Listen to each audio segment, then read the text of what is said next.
ಹವಾಮಾನದಾಟ ವಿಶೇಷ ಕಾರ್ಯಕ್ರಮಕ್ಕೆ ಮತ್ತೊಮ್ಮೆ ಸ್ವಾಗತ. ನೀವು ಬ್ರೇಕ್ನಲ್ಲಿ ಜಾಹೀರಾತುಗಳನ್ನು ನೋಡ್ತಿದ್ದಾಗ ನಮ್ಮ ಸ್ಟುಡಿಯೋದಲ್ಲಿ ಒಂದು ಅಹಿತಕರ ಅನುಭವದಾದಂತಹ ಬೆಳವಣಿಗೆ ನಡೀತು. ಹಿರಿಯ ನಟ ಸುರೇಶ್ ಒಬೆರಾಯ್ ಮತ್ತು ನಾಯಕ ನಟ ಅಟ್ಟಹಾಸ ಚಿತ್ರದ ನಾಯಕ ನಟ ಕಿಶೋರ್ ಈ ಒಂದು ಚರ್ಚೆಯಲ್ಲಿ ಭಾಗವಹಿಸುವ ಮನಸ್ಸು ನಮಗಿಲ್ಲ ಅನ್ನುವಂಥ ಕಾರಣ ಕೊಟ್ಟು ಇಲ್ಲಿಂದ ಎದ್ದು ಹೋದರು. ನಿಜಕ್ಕೂ ನಮಗೆ ಅವರ ನಟನೆಯ ಬಗ್ಗೆ, ಅವರ ಪ್ರತಿಭೆಯ ಬಗ್ಗೆ ಗೌರವ ಇದೆ.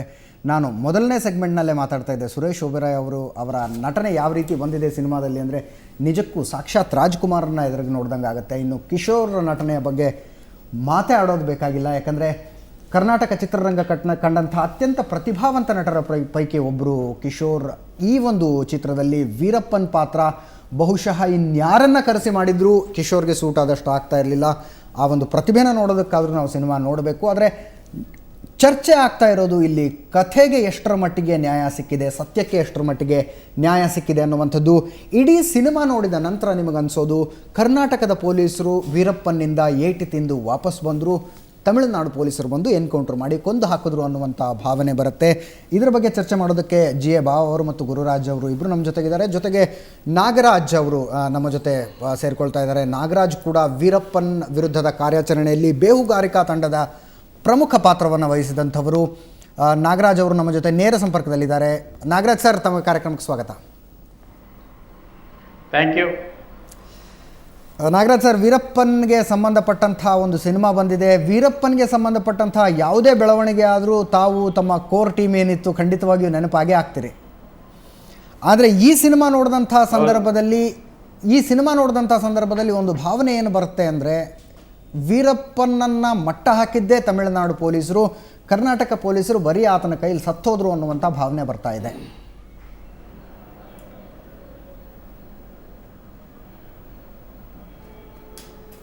ಏನು ಹೇಳಕ್ಕೆ ಇಷ್ಟಪಡ್ತೀರಿ ಸರ್ ತಾವು?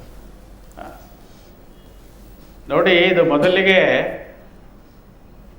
ಸಿನಿಮಾ, ಎಸ್, ಇದು ರೀಲು,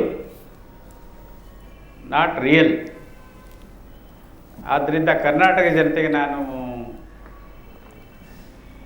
ಹೇಳೋದಿಷ್ಟೇ, ಇದಕ್ಕೆ ಯಾವುದೇ ಮಹತ್ವ ಕೊಡೋದು ಅವಶ್ಯಕತೆ ಇಲ್ಲ. ಮೊದಲಿಗೆ ಟೀಮ್ ಈ ಜಾಯಿಂಟ್ ಟಾಸ್ಕ್ ಫೋರ್ಸ್ ಫಾರ್ಮ್ ಮಾಡಿದ್ದು,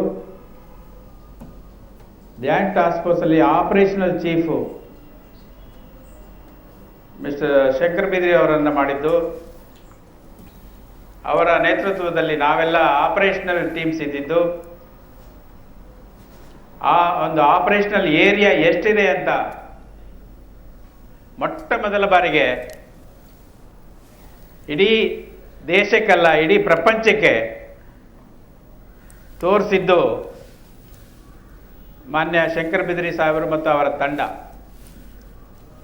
18,500 ಸ್ಕ್ವೇರ್ ಕಿಲೋಮೀಟ್ರು. ಬಹುಶಃ ತಮಿಳುನಾಡವ್ರು ಅಂದ್ಕೊಂಡಿದ್ರು ಮೆಟ್ಟೂರು ಅಥವಾ ಕೊಳತ್ತೂರು ಅಥವಾ ಸತ್ಯಮಂಗಲ ಅವ್ರದ್ದು ಆಪರೇಷನಲ್ ಏರಿಯಾ ಅಂತ. ಅಲ್ಲಿ ಏನು ಕೊಳತೂರಲ್ಲಿ ಇರ್ತಕ್ಕಂಥ ಹೋಟೆಲ್ಸ್ ಆಗ್ಬೋದು, ಸತ್ಯಮಂಗಲದಲ್ಲಿರ್ತಕ್ಕಂಥ ಹೋಟೆಲ್ಸ್ ಆಗ್ಬೋದು, ಅಥವಾ ಬನ್ನಾರಿ ಅಮ್ಮನ ದೇವಸ್ಥಾನದ ಹತ್ರ ಇರ್ತಕ್ಕಂಥ ಊಟದ ವ್ಯವಸ್ಥೆ ಇರ್ಬೋದು. ಅದನ್ನು ಬಿಟ್ಟರೆ ಅದನ್ನು ಮೀರಿ ಈ ಕಡೆ ಬಂದಿದ್ದಿಲ್ಲ ಅವರು. ಆದರೆ ನಮ್ಮ ಕ್ಯಾಂಪ್ಸ್ ಇತ್ತು ತಟ್ಟಕೆರೆ, ಬರಗೂರು, ಅಂದ್ಯೂರು, ಸತ್ಯಮಂಗಲ, ಭವಾನಿ, ದಿಂಬಂ, ಈ ಥರ ನಮ್ಮ ಪ್ರದೇಶ ಅಲ್ಲದೇ ತಮಿಳುನಾಡಲ್ಲಿ ಒಕ್ಕಿ ನೆಲೆ ಊರಿ ಅಲ್ಲಿನ ಒಂದೊಂದು ಅವನ ಒಂದು ಕಾರ್ಯಾಚರಣೆಯ ಮತ್ತು ಅವನ ಸಪೋರ್ಟರ್ಸ್ನ ಮತ್ತು ಅವರ ಏನೆಲ್ಲ ಅವನ ಬೇರುಗಳಿತ್ತು ಅದನ್ನು ಮರಿಬೇರಿನ ಸಮೇತ ಮೇಲೆತ್ತಿದ್ದು ಮಾನ್ಯ ಶಂಕರ್ ಬಿದ್ರಿ ಮತ್ತು ಅವರ ತಂಡ. ಎಸ್, ಅದು ಇಡೀ ಕರ್ನಾಟಕ, ನಾಗರಾಜ್ ಸರ್, ಅದು ಇಡೀ ಕರ್ನಾಟಕಕ್ಕೆ ಗೊತ್ತಿರುವಂತಹ ಸತ್ಯ ನಾಗರಾಜ್ ಸರ್. ಆದ್ರೆ ನನಗೆ ಆಶ್ಚರ್ಯ ಆಗ್ತಾ ಇರೋದು ಶಂಕರ್ ಬಿದ್ರಿ ಅವರ ಮೊಟ್ಟ ಮೊದಲಿಗೆ ಹೇಳಿದ್ದು, ಎಸ್, ಅದಕ್ಕೆ ನಾನು ಮೊಟ್ಟ ಮೊದಲಿಗೆ ಹೇಳಿದ್ದು ಇದು ರಿಯಲ್ ಅಲ್ಲ ಅಂತ. ಆದರೆ ಶಂಕರ್ ಬಿದ್ರಿ ಅವರ ಹೆಸರೇ ಎತ್ತದೆ ವೀರಪ್ಪನ್ ವಿರುದ್ಧದ ಕಾರ್ಯಾಚರಣೆಯ ಬಗ್ಗೆ ಒಂದು ಸಿನಿಮಾ ಮಾಡೋದಕ್ಕೆ ಸಾಧ್ಯನಾ ಅನ್ನುವಂಥ ಪ್ರಶ್ನೆ. ಅದನ್ನು ಬಹುಶಃ ನಿರ್ದೇಶಕರು ಸಾಧ್ಯ ಮಾಡಿ. ಅದಕ್ಕೆ ನಾನು ಅದನ್ನು ಹೇಳ್ಬೇಕಂತ ನಾನು ಹೇಳ್ತೀನಿ. ಒಂದು ಮಾತು ಹೇಳ್ತೀನಿ ಇಲ್ಲಿ. Yes sir. 1,000 ಆಮ್ನೆಸ್ಟಿ ಇಂಟರ್ನ್ಯಾಷನಲ್ನಿಂದ ಪೆಟಿಷನ್ಸನ್ನು ಹೈಕೋರ್ಟು ಮತ್ತು ಸಂಬಂಧಪಟ್ಟ ಇವರಿಂದ ಹಾಕಿದರು, including Chennai high court, Karnataka high court, against Shankar Bidari ಮತ್ತು ಅವರ ತಂಡದ ಮೇಲೆ. ಚೆನ್ನೈ ತಂಡದ ಮೇಲೆ ಹಾಕಲಿಲ್ಲ, ಅಥವಾ ಏನು ತಮಿಳುನಾಡು ಟಾಸ್ಕ್ ಫೋರ್ಸ್ ಮೇಲೆ ಹಾಕಲಿಲ್ಲ. ಅದೇ ಥರ ನೀವು ನೋಡಿರ್ಬೋದು Sadashiva committee, it was against Karnataka police. ಅದು ಬಿಡಿ, ರೀಸೆಂಟಾಗಿ ಶಂಕರ್ ಬಿದ್ರಿಯವರನ್ನು DGP ಪೋಸ್ಟಿಂದಾನು ಕೆಳಗಡೆ ಇಳಿಸ್ಬೇಕಂತ ಹುನ್ನಾರ ನಡೆಸಿ ಮಾಡಿದರು. ಅದರಿಂದ ಈಚೆಗೆ ಜನವರಿಯಲ್ಲಿ ಇದೇ ವರ್ಷ ಜನವರಿಯಲ್ಲಿ ನೀವು ನೋಡಿದ್ರೆ ಒಂದು landmark judgment, and high court, the apex court of India appreciated his action in letter and spirit. ನಮಗೆ ಆ ಸರ್ಟಿಫಿಕೇಟ್ ಬೇಕು, ಈ ರೀಲ್ ಸರ್ಟಿಫಿಕೇಟ್ ಬೇಡ. ಇದಕ್ಕೆ ನಾನು ಹೇಳ್ತಾ ಇರೋದು, ಅದು reel, ignore it. And that is maybe the ignorance of the director or whomsoever who has conceived the story, rather misconceived the story and made a film for obvious reasons, which he knows perhaps, and I do not want to unnecessarily comment on it. ಅಲ್ಲ sir, Nagaraj sir, ನನ್ನ basic ಪ್ರಶ್ನೆ ಇರೋದು ಸಿನಿಮಾಗಳು ಇತಿಹಾಸಗಳಾಗಿ ಉಳ್ಕೊಂಡು ಬಿಡ್ತವೆ ಅಂತ. ಮುಂದೆ ಬರುವಂಥ ಜನ ನಾನು ಹೇಳ್ತಾ ಇರೋದು, that's why I am appealing rather, let our Karnataka people, let them not be misguided with this movie which is real. ಅದು ಅರ್ಥ ಆಗಿರ್ಬೇಕು, ನಮ್ಮ ಜನಕ್ಕೆ ಅರ್ಥ ಆಗಿದೆ, ನಿಮಗೆ ಅರ್ಥ ಆಗಿದೆ, ಅಷ್ಟು ಸಾಕು ನನಗೆ. Yes sir. ನಮಗೆ ಗೊತ್ತಿದೆ 177 ಜನ with guns was reduce to 4 when we returned. And this was in 1997. I mean 1997, that was the figure. This figure was brought, the so-called last winning run, ನೀವೇನು ಹೇಳಿದ್ರಿ, that was hit by Tamil Nadu. Perhaps ನಿದ್ದೆ ಮಾಡ್ಕೊಂಡು ಎಲ್ಲೋ ಒಂದು ಸಾರಿ ಎಚ್ಚರಿಕೆಯಾಗಿ ಹೋಗಿ ಹೊಡೆದಿದ್ದಾರೆ. If you ask me sincerely as a professional police officer, ನಾನು ಹೇಳ್ತಾ ಇದ್ದೀನಿ, it was not out of sustained efforts, it was chance. ಏನು ಕಣ್ಣು ಮುಚ್ಕೊಂಡು ಲಾಸ್ಟ್ ಬರ್ತಾರಲ್ಲ ಈ ಒಂದು ಕ್ರಿಕೆಟಲ್ಲಿ, ಅವನು ಕಣ್ಣು ಮುಚ್ಕೊಂಡು ವೇಗಿ ಬೋಲ್ ಮಾಡಿದರೆ ಒಂದು ಕಣ್ಣು ಮುಚ್ಕೊಂಡು ಹೊಡೆದಿದ್ದು ಬಾರ್ಡ್ರಿಗೆ ಹೋಗ್ಬಿಡುತ್ತೆ. ಆ ಥರ ಆಗಿರೋವಂಥ ಪರಿಸ್ಥಿತಿ ಇದು. Yes sir, yes sir. ಇಲ್ಲಿ ನಾಗರಾಜ್ ಸರ್, ನಿಮ್ಮ ಆತ್ಮೀಯ ಸ್ನೇಹಿತರು, ಬ್ಯಾಚ್ಮೇಟ್ GA ಬಾವ ಅವರು ನಮ್ಮ ಸ್ಟುಡಿಯೋದಲ್ಲಿದ್ದಾರೆ. ಬಾವ ಸರ್, ನಾಗರಾಜ್ ಅವರು ನೀವು ಹೇಳ್ತಾ ಇದ್ರ ನಾನು ಇಂಟೆಲಿಜೆನ್ಸ್ ಅಲ್ಲಿ ಇದ್ದೆ ಅಂತ. ನಾನು ಇಂಟೆಲಿಜೆನ್ಸ್ ಅಲ್ಲ ಇದ್ದಿದ್ದು, I was operational head. I lived almost 4.5 years in the jungle. ಬಾವ ಅವ್ರ ಕೇಳಿ, ಕಾಂಕ್ರೀಟ್ ರಸ್ತೆ ನೋಡ್ಲಿಲ್ಲ ನಾನು 4 ವರ್ಷ, ರೂಫ್ ನೋಡ್ಲಿಲ್ಲ ನಾನು 4 ವರ್ಷ. ಈಗ ನಾಗರಾಜ್ ಅವರು ನಿಜವಾಗಿ ಅವಾಗ ಒಳ್ಳೆ ಕೆಲಸ ಮಾಡಿದ್ರೆ ಅವ್ರು ಹೇಳೋದು ನಿಜ. 4 ವರ್ಷ ಅಲ್ಲಿದ್ರು, ಒಳ್ಳೆ ಆಪರೇಷನ್ ಕೆಲಸ ಮಾಡಲಿಲ್ಲ. ಇದು ನನಗೆ ಗೊತ್ತು, ನಮ್ಮ ಮನೆಯವ್ರಿಗೆ ಗೊತ್ತು, ನನ್ನ ಹತ್ತಿರದವ್ರಿಗೆ ಗೊತ್ತು, ನನ್ನ ಫ್ರೆಂಡ್ಸ್ ಲೈಕ್ ಬಾವ ಅವ್ರಿಗೆ ಗೊತ್ತು. ನಾನೇನು ಜೋಕಿಗೆ ಹೇಳ್ತಾ ಇಲ್ಲ ಅಥವಾ ಎಕ್ಸಾಜರೇಟ್ ಮಾಡಿ ಹೇಳ್ತಾ ಇಲ್ಲ. Whatever we achieved through making systematic approach to the problem, and not like those who did it in the past or by our counterparts. In fact, counterparts did more damage to us than helping us. That we know. We do not want to talk those details. ಅಂದ್ರೆ ತಮಿಳುನಾಡು ಪೊಲೀಸರಿಂದ ಕಾರ್ಯಾಚರಣೆ ತೊಂದರೆ ಆಗಿದೆ ಅಂತ ಹೇಳ್ತಾರೆ.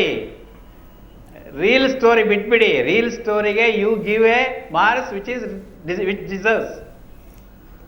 ಈಗ that's what my appeal to you. Yes, ಈಗ ನಾಗರಾಜ್ ಅವರು ನಿಜವಾಗಿ ಭಾಳ ಕಷ್ಟಪಟ್ಟಿದ್ದಾರೆ. ಒಂಥರ ನೋವಿನಲ್ಲಿ ಯಾಕೆ ತಾವು ಕೇಳಿದ್ದಕ್ಕೆ ಒಂದು ಉತ್ತರ ಕೊಟ್ಟರು. ಯಾಕಂತಂದರೆ ಇಷ್ಟೆಲ್ಲ ಕಷ್ಟಪಟ್ಟು ಒಂದು ಪಿಕ್ಚರ್ನಲ್ಲಿ ಅಂದರೆ 4 ಜನ ನೋಡ್ತಾರೆ. ಈಗ ಇವರು ಹೇಳಿದ್ದು ನೋಡಿ, ಈಗ ಇವರು created today. This is 2013, whereas we went there in 1993, 20 years back. That is soon after this Palar blast. 1 week after the Palar blast, we went there, including Baba. Baba was also inspector, and myself. We were not knowing. We were selected by the government. and we were asked to go the next morning. I think if you turn the pages of the 1993 that day, all the papers carried on the headlines about the news of our selection. ಈಗ ನಾಗರಾಜ್, ಇದು ತಪ್ಪು ಪ್ರೊಡ್ಯೂಸರ್ದು, ಡೈರೆಕ್ಟರ್ದು, ತಮ್ಗೇನೋ ಒಂದು ರಿಯಲ್ಗೆ ಸ್ವಲ್ಪ compare ಮಾಡಿಕೊಂಡು ನಮ್ಮ ಜನಕ್ಕೆ ಕರ್ನಾಟಕ ಜನ ಅಷ್ಟು ದಡ್ರಲ್ಲ. It definitely they realise and they give befitting answer to the movie. At least ಈಗ ಸುವರ್ಣ ಚಾನಲ್ಗೆ ನಾವು ಅಭಿನಂದನೆ ಮಾಡಿ, ತಾವು ಇದನ್ನು ಕಂಡು ಹಿಡಿದು ತಾವು ಪಿಕ್ಚರ್ ನೋಡಿಕೊಂಡು ಇಂಥ ಒಂದು ಇಷ್ಟು ತಮಗೆಲ್ಲ ಗೊತ್ತಿದೆ, ಕರ್ನಾಟಕ ಪೊಲೀಸರು ಮಾಡಿದ್ದನ್ನ ಬಗ್ಗೆ ತಮ್ಗೆ ಗೊತ್ತಿದೆ, ಅದರ ಬಗ್ಗೆ ಒಂದು ಚರ್ಚೆ, ಒಂದು ಡಿಸ್ಕಷನ್ ತಾವು ಇಟ್ಟಿದ್ರಲ್ಲ, ತಮಗೆ ನಿಜವಾಗಿ ಅಭಿನಂದನೆಗಳು. ಈಗ ಅವಾಗ ಇವರು ಈಗ ನಾಗರಾಜ್ ಅವರು ಹೇಳಿದ್ರಂತ ಒಂದು ಶಂಕರ ಬಿದ್ದರೆ ಬಂದ ನಂತರ ಅದಕ್ಕೆ ಮೆಥಾಡಿಕಲಿ ಒಂದು ಸಿಸ್ಟಮ್ಯಾಟಿಕಲಿ ಇನ್ವೆಸ್ಟಿಗೇಷನ್ ಆಗಲಿ ಆಪರೇಷನ್ ಆಗಲಿ ಆಗಿದ್ದು ನಾನು ಆಗಲೇ ಹೇಳಿದೆ. ಅವ್ರ ಜೊತೆಲಿ ಮೊದಲೇ ಈಗ ವಿ ಭಾಸ್ಕರ್ ಇರ್ಬೋದು, ಮಡಿಯಾಲ್ ಸಾಹೇಬ್ರು ಇರ್ಬೋದು, ಬಿಪಿನ್ ಗೋಪಾಲಕೃಷ್ಣ ಇರ್ಬೋದು, ಹಾಗೆ ಮಿರ್ಜಿ ಸಾಹೇಬ್ರು ಇರ್ಬೋದು, ಹಾಗೆ ಆಫೀಸರ್ಸಲ್ಲಿ ಕೂಡ ಅರ್ಕೇಶ್ ಅವರು ಅಂತ ಒಬ್ಬರು CRPF BSFನವ್ರು ಇದ್ದರು, ಬಿಂದರ್ ಅಂತ ಒಬ್ಬರು ಇದ್ದರು, ಮಧುಕರ ಮೊಸಳೆ, ಇವರೆಲ್ಲ ಈ ಪ್ರಕಾಶ್ ಅಂತ ಒಬ್ಬರು SP ಇದ್ದರು, ಮಂದಪ್ಪ, ಈ ನಾಗರಾಜ್ ಅವರು, ಅಶೋಕ್ ಕುಮಾರು, ಹಾಗೆ ನಮ್ಮ ವೆಂಕಟಸ್ವಾಮಿ ಇವರು ನಿಜವಾಗಿ ಇವತ್ತು 4 ಜನ ಇವತ್ತು ನೇಣು ಹಾಕಿದಾರಲ್ಲ, ಅದರಲ್ಲಿ 2-3 ಜನ ಹಿಡ್ಕೊಂಡು ಬಂದಿದ್ದು ಮಂದಪ್ಪ ಆ್ಯಂಡ್ ವೆಂಕಟಸ್ವಾಮಿ ಟೀಮ್ ಅವರು ಆಟ. ಹೌದು, ನಿಜವಾಗಿ ಅವ್ರು ಮಾಡಿದ್ದು ಇವೆಲ್ಲ. ಈಗ ಪಿಕ್ಚರ್ನಲ್ಲಿ ಏನೋ ಒಂದು ಸ್ಕಿಪ್ಪಿಂಗ್ ನೋಡಿದೆ ಬೆಳಿಗ್ಗೆ, ಆ 4 ಜನ ಒಳಗಡೆ ಕಾಡಿಗೆ ಕಳಿಸ್ಕೊಟ್ರು ಅಂತ. ಅದು ನಿಜವಾಗಿ ಮಿರ್ಜಿ ಸಾಹೇಬ್ರು ಇದ್ದಾಗ ಜಾಯಿಂಟ್ ಆಪರೇಷನ್, ಅಫ್ಕೋರ್ಸ್ ಅರ್ಕೆ ಸಾಹೇಬ್ರು ಇದ್ದಾಗ ನಿಜ ಫುಲ್ 90% ಎಫರ್ಟ್ಸ್ ಕರ್ನಾಟಕ ಪೊಲೀಸದು. ಆ 4 ಜನ ಒಳಗಡೆ ಹೋಗಲಿಕ್ಕೆ, ತಮಿಳ್ನಾಡು ಜೈಲಿಗೆ ಹೋಗಿ ಭೇಟಿ ಆಗಲಿಕ್ಕೆ ಯಾರ್ಯಾರನ್ನು ಭೇಟಿ ಆಗಿದೆ ಅಂತ ಅಂದ್ರೆ ನಾವು ಅದರಲ್ಲಿ ಇದ್ದು, ನಮ್ಮದಂತಲ್ಲ ನಮ್ಮ ಟೀಮ್, ನಾನು ಒಬ್ಬನ ಬಗ್ಗೆ ಹೇಳ್ತಿಲ್ಲ, ನಮ್ಮ ಟೀಮ್ ಅದರಲ್ಲಿ ನಾವು ಲೀಡಿಂಗ್ ಆಗಿದ್ದೆ. ಕೇರಳಕ್ಕೆ ಹೋಗಿ ಅಲ್ಲಿ ಹೋಗಿ ಆ 4 ಜನ ಹೊರಗೆ, ಅದೇ ಅವಸಾನಕ್ಕೆ ಬಂದಿದ್ದು, ಅವಸಾನಕ್ಕೆ ಕಾರಣ ಆಗಿದ್ದು ಅದೇ 4 ಜನ ಹೋಗಿದ್ದು. ಆ ಒಂದು ಆಪರೇಷನು, ಆ ಒಂದು ಇಂಟೆಲಿಜೆನ್ಸ್ ಇದು ಮಾತ್ರ ಕಡೆಗೆ ಈ ವೀರಪ್ಪನ ಸಾಯಿಸ್ಲಿಕ್ಕಾಗಿದ್ದು. ನಿಮ್ಮ ನಾಗರಾಜ್ ಅವರು ಕೂಡ ಅದನ್ನು ಕಡೆಗೆ ಅದರ ಬಗ್ಗೆ ಸ್ವಲ್ಪ ಹೇಳಿದರು. ಹಾಗಿರುವಾಗ ನೋವಾಗುತ್ತೆ. ಭಾಳಷ್ಟು ಜನರ ಬಗ್ಗೆ ನಾವು ಈಗ ಇದರಲ್ಲಿ ಈಗ ಮೂಡ್ಲೆ ಅವರು ಇದ್ದರು ಆಪರೇಷನ್, ಇದರಲ್ಲಿ ನಮ್ಮ ಇಂಟ್ರೋಗೇಷನ್ದಲ್ಲಿ ಭಾಳಷ್ಟು ಆಫೀಸರ್ಸು ಕೂಡ ಇನ್ವಾಲ್ವ್ ಆಗಿದ್ರು, ಒಬ್ಬೊಬ್ಬರು ಅಂತಲ್ಲ. ಆದರೆ ಬರೀ 4 ಜನರು ನಾಳೆ ಯಾರು ಪಿಕ್ಚರು ಇದರಲ್ಲಿ ಇನ್ವಾಲ್ವ್ ಆದವ್ರು ಹೋಗಿ ನೋಡಿದ್ರೆ ಅವ್ರಿಗೆ ಬೇಜಾರಾಗ್ತದೆ.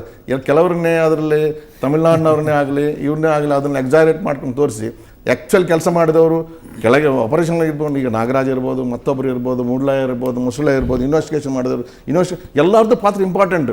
ಇವತ್ತು ಶಿಕ್ಷೆ ಆಗಬೇಕಾದ್ರೆ ಸುಪ್ರೀಂ ಕೋರ್ಟಲ್ಲಿ ಒಂದು ಯಾವಾಗಲೂ ಸುಪ್ರೀಂ ಕೋರ್ಟ್ ಮೇಲೆ ಕೋರ್ಟ್ ಅದು ಸ್ವಲ್ಪ ಅದನ್ನು ಮೊದಲು ಡೆತ್ ಸೆಂಟೆನ್ಸ್ ಆದರೆ ಲೈಫ್ ಸೆಂಟೆನ್ಸ್ ಮಾಡಿದ್ರು, ಲೈಫ್ ಸೆಂಟೆನ್ಸ್ ಡೆತ್ ಸೆಂಟೆನ್ಸ್ ಮಾಡಿದ್ದಾರೆ. ಅಂಥವ್ರು ಎಂಥ ಇನ್ವೆಸ್ಟಿಗೇಷನ್ ಇರಬೇಕು, ಎಂಥ ಟಾಡಾ ಇನ್ವೆಸ್ಟಿಗೇಷನ್ ಅಂದರೆ ಟಾಡಾದಲ್ಲಿ ಈ ವಾಲಂಟರಿ ಸ್ಟೇಟ್ಮೆಂಟ್ ಇವಂತ ತೊಗೊಳ್ಳುವಂಥದ್ದು SP ಅಂದರೆ ಶಂಕರಬೀರ್ಗಿದ್ರು. ಹೀಗಿರುವಾಗ ನಮ್ಮ ಇನ್ವೆಸ್ಟಿಗೇಷನ್ ಬಗ್ಗೆ ಕೂಡ ಅಪ್ರಿಷಿಯೇಟ್ ಮಾಡಿ, ಬೇಕಾದಷ್ಟು ಆರೋಪಗಳನ್ನು ಅರೆಸ್ಟ್ ಮಾಡಿ ಒಳಗೆ ಹಾಕಿ. ಬಾಬಾ ಸರ್ ಮತ್ತು ನಾಗರಾಜ್ ಸರ್ ವೀರಪ್ಪನ ವಿರುದ್ಧದ ಕಾರ್ಯಾಚರಣೆಯಲ್ಲಿ ಕರ್ನಾಟಕ ಪೊಲೀಸರ ಪಾತ್ರ ತುಂಬ ದೊಡ್ಡದಾಗಿತ್ತು ಅಂತ ಹೇಳಿದ್ರೆ ಬಹಳ ಜನರಿಗೆ ಆಶ್ಚರ್ಯ ಆಗಲಿಕ್ಕಿಲ್ಲ. ಯಾಕಂದರೆ ಪೊಲೀಸರು ತಮ್ಮನ್ನು ತಾವು ಹೊಗಳ್ಕೊಳ್ತಾರೆ ಅಂತ ಅನಿಸುತ್ತೆ. ಅದರ ಕರೆಕ್ಟ್ ಪಿಕ್ಚರ್ ಗುರುರಾಜ್ ಕೊಡ್ತಾರೆ. ಗುರುರಾಜ್ ನಿಜಕ್ಕೂ ವೀರಪ್ಪನ ವಿರುದ್ಧದ ಕಾರ್ಯಾಚರಣೆಯಲ್ಲಿ ಕರ್ನಾಟಕ ಪೊಲೀಸರು ಎಷ್ಟರ ಮಟ್ಟಿಗೆ ಬೆವರು ರಕ್ತ ಹರಿಸಿದ್ರು ಅನ್ನೋದನ್ನು ಕಣ್ಣಾರೆ ಕಂಡಿರುವಂಥವ್ರು. ಅವ್ರನ್ನ ಮಾತಾಡಿಸ್ತೀನಿ. ಅದಕ್ಕಿಂತ ಮುಂಚೆ ಇನ್ನೊಂದು ಸಣ್ಣ ಬ್ರೇಕ್.